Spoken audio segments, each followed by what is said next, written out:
Information commonly included in the business plan or executive summary, as I told you, one by one they are explaining here.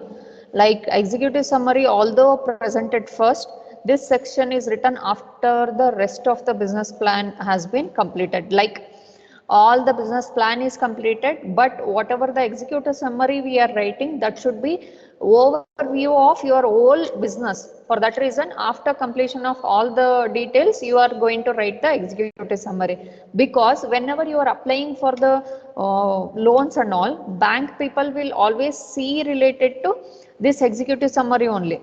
If that executive summary is proper, then directly they won't check for the remaining details also, they will approve the loans. For that reason, executive summary is the main part in the business plan. Introduction.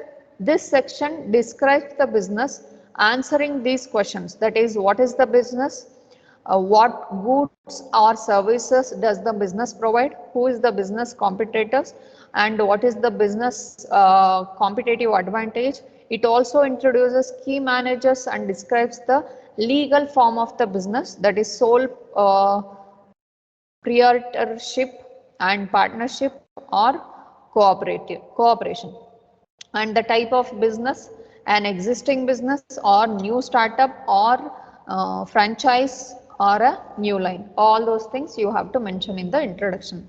Location and layout, where will business be conducted and how will the facilities are organized, that is location and layout.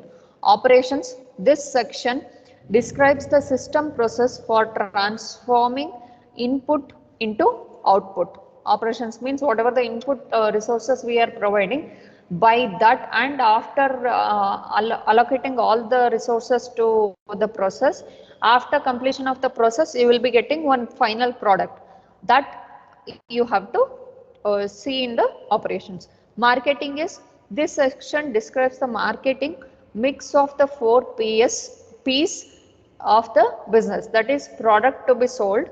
Second one, place products will be sold, where in which place the product will be sold. Third one is price of the products. Fourth is promotion of promotion to let target customers know about your products. That is the fourth one.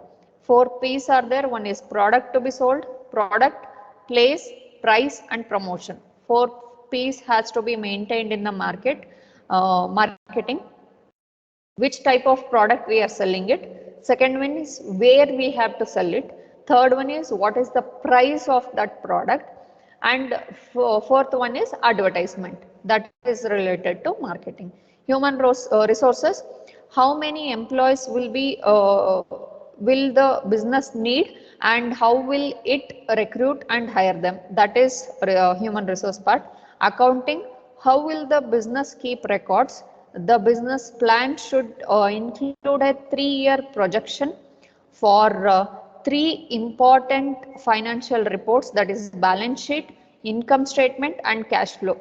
The accounting plan indicates the company's potential revenues, expenses, and profits. All those things will be there in your accounting section. And potential creditors, that is people who will lend you money, assets and inventory. And investors, that is co-owners with you, generally require the projected financial statements. Always they will be checking related to this financial statements, because they have invested money in your product or even in your venture. For that reason, they also want the profit. Without that profit, why they should simply invest in your business? For that reason, they will always check related to this accounts. Controls, this section describes the mechanisms to ensure the objective are achieved or not. Financing, the financial plan specifies how much money and other assets will be required to start and operate the new venture, and where the financing will come from, means where the money will come from. As a general rule, you should not start a new venture unless you can operate the business for 1 year without drawing money from the business for personal expenses. And in other words, you need to live for a year without a salary, paying a rent, car payments, and so on, with the business profits during first year in the rarely possible, and doing so can cause your business to run out of the funds and close. See, whenever you are creating your new venture, always you should think related to, or always you should create uh, your own business, no? At that time, always you should not think about the profit in a starting only. Starting only, it will be setting up, your business will be setting up. That's why always you should in first year you should not take out any money from your account of a business towards your own or personal work. For that reason, 1 year you should always think that you are working for the company without a salary.